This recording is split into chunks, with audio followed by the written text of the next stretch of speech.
Hello बच्चों, चलिए प्रश्न को पढ़ते हैं और समझते हैं।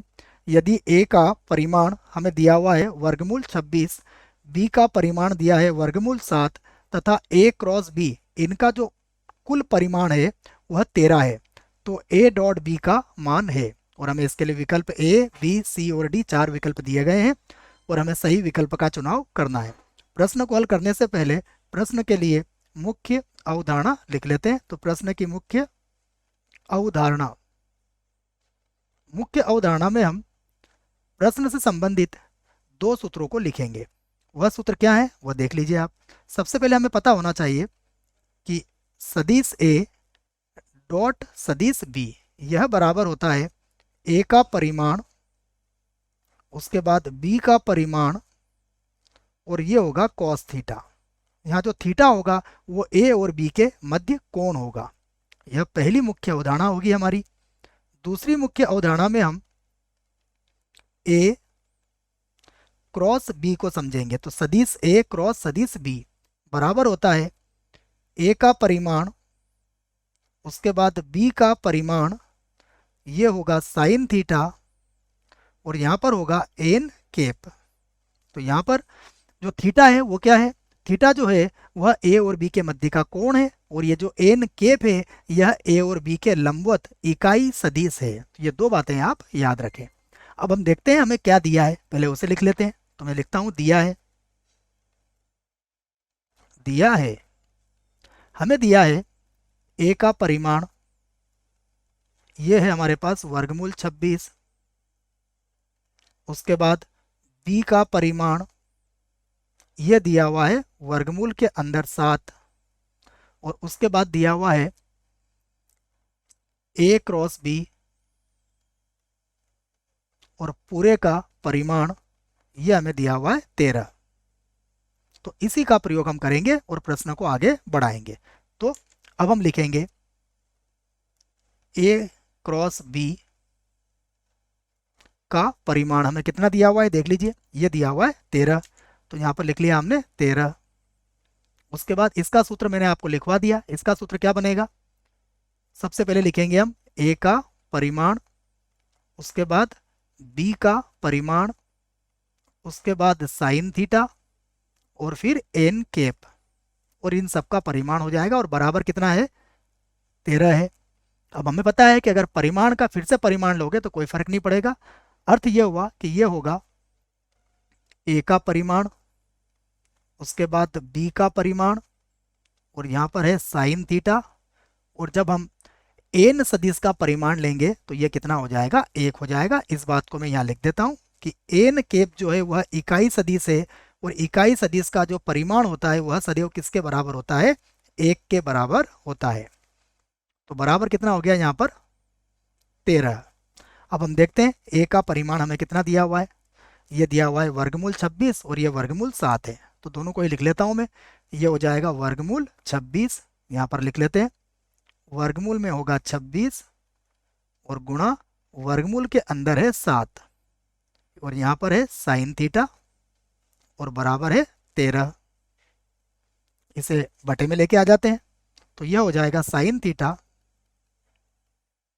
बराबर 13 और बटे में होगा वर्गमूल 26 और यहाँ हो जाएगा वर्गमूल 7। इसे और आगे हल कर लेते हैं। तो ये होगा साइन थीटा बराबर 13 वर्गमूल 26 को हम लिख सकते हैं इस प्रकार से कि वर्गमूल 2 गुणा वर्गमूल 13 और गुणा में आ जाएगा वर्गमूल 7। तो यहाँ से हम इसे वर्गमूल 13 को जो 13 है उससे उसको वर्गमूल 13 से वर्गमूल 13 बार काट सकते हैं। तो मैं जैसे साइन थीटा बराबर लिख लेता हूँ। साइन थीटा बराबर ये हो जाएगा वर्गमूल 13 बटे में है वर्गमूल 2 और यहाँ पर है वर्गमूल 7। सभी को हम एक साथ वर्गमूल में अब लिख लेते हैं।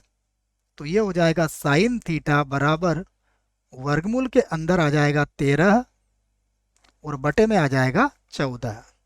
ये हमारे पास साइन थीटा हो गया। अब हम यहाँ से कॉस थीटा ज्ञात कर सकते हैं। तो हम चाहें तो इसे समीकरण 1 बना लेते हैं। और अब हम लिखते हैं कि हम जानते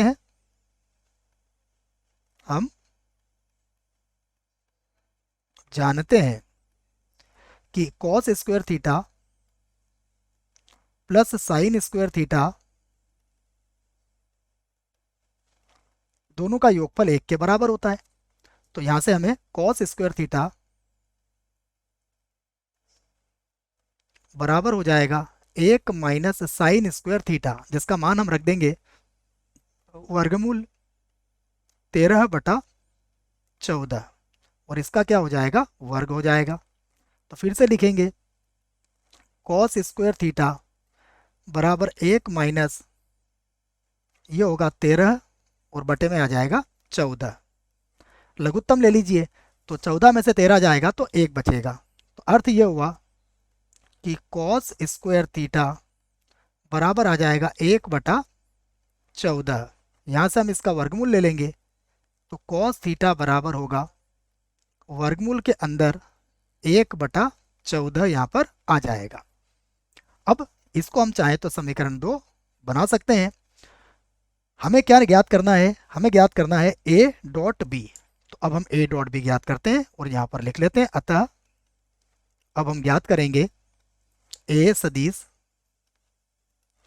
और डॉट बी सदिश, जिसका सूत्र क्या है, जिसका सूत्र है ए का परिमाण, उसके बाद बी का परिमाण, और यहाँ पर होगा कॉस थीटा बराबर, देखिए यह किसके बराबर है, यह वर्गमूल 26 के बराबर दिया हुआ है, और गुणा यह वर्गमूल 7 के बराबर है, और यह आया हमारे पास 1 और वर्गमूल के अंदर है 14। तो इसे आगे हल कर लेते हैं।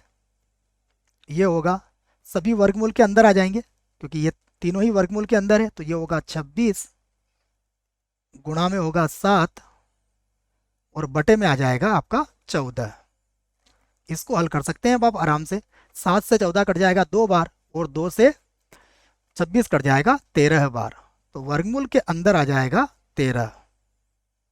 अब हम विकल्प देख लेते हैं कि विकल्प हमारे पास कौन सा सही है। तो विकल्प बी जो है यह बिल्कुल सही विकल्प है इस प्रश्न के लिए। आशा करता हूं बच्चों आपको इस प्रश्न का उत्तर समझ में आया होगा। धन्यवाद।